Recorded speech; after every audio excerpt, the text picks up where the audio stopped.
Now, some of you guys will remember I often do videos in front of this river. It's actually a canal, but today it's frozen.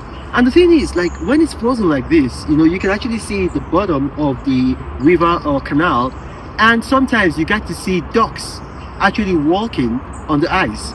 Or sometimes you don't even see ducks, you see swans, which are bigger. See, I'm going to show you now. I'm going to try to put my foot. Oh, you see that? You see my foot? You see that?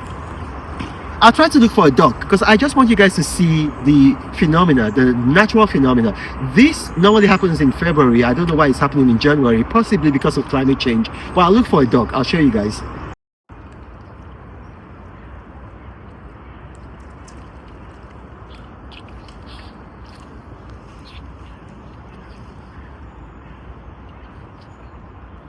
Now notice that the duck is walking. It's not swimming, it's actually walking on the ice. Are we going to call this duck maybe the Jesus duck? It's walking on water.